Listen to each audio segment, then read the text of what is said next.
Hello friends, నేను వచ్చేసాను ఇవాళ మీతో షేర్ చేసుకోవడానికి ఒకటి కాదు 2 quick and yummy lunch recipes.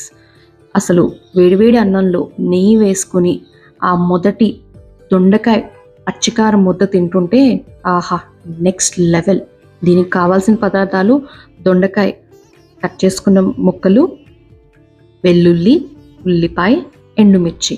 ఈ పదార్థాలన్నీ కట్ చేసుకుని రెడీ చేసుకున్న తర్వాత ఒక కడాయిలోకి నూనె పోసుకోవాలి. నూనె వేడెక్కిన తర్వాత కట్ చేసి పెట్టుకున్న దొండకాయ ముక్కలన్నీ కలిపేసుకుని,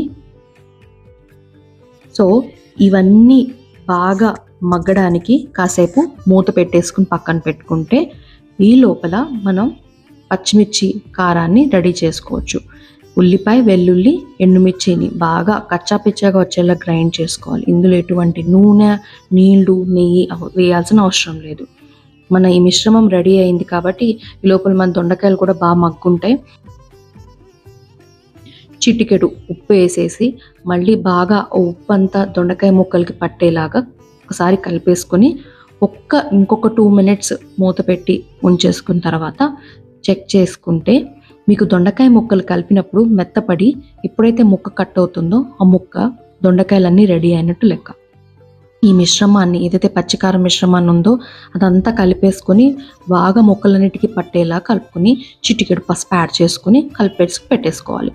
కూర అంతా మీకు దగ్గరికి వచ్చేసి ముద్దగా వచ్చినప్పుడు మీ కూర మీకు రెడీ అయినట్టు తెలుస్తుంది. Next moving on to second item, మజ్జిగ చారు. తోడు పెట్టిందైనా పర్లేదు, ప్యాకెట్ అయినా పర్లేదు. చిటికెడు గ్లాస్ నీళ్ళు యాడ్ చేసుకుని ఆ పెరుగుని బాగా బీట్ చేయండి. ఆ బీట్ చేసిన పెరుగు టెక్స్చరు బాగా ఫ్రాతీగా, చిక్కగా వచ్చేలాగా మీకు రెడీ అవుతుంది. ఇలా వచ్చిన తర్వాత చిటికెడు ఉప్పుని యాడ్ చేసుకొని ఉల్లిపాయ, జింజర్, మిర్చి అన్నీ కట్ చేసి పెట్టుకున్న తర్వాత కడాయిలో పోపు దినుసులన్నీ, జీలకర్ర, ఆవాలు, ఉరతాలు ఇవన్నీ యాడ్ చేసుకుని చిన్న మెంతులు యాడ్ చేసుకుంటే మంచి టేస్ట్ వస్తుంది. ఇవన్నీ బాగా గోల్డెన్ బ్రౌన్లోకి వచ్చిన తర్వాత జింజర్ యాడ్ చేసుకుని పచ్చిమిర్చి యాడ్ చేసుకుంటే ఆ ఘాటు, 2 ఇంగ్రీడియంట్స్ ఘాటు ఏదైతే ఉందో బాగా పట్టిన తర్వాత ఉల్లిపాయ అండ్ పసుపు యాడ్ చేసుకుని కలిపేసుకుని అదంతా పెరుగులోకి కూల్ డౌన్ అయిన తర్వాత టాస్ చేసుకుని బాగా కలపండి. That's all. Me item number 2 కూడా రెడీ. వేడివేడి దొండకాయ పచ్చికారం అన్న తర్వాత చల్లచల్లని మజ్జిగ చారు తింటుంటే ఆహా, నెక్స్ట్ లెవెల్.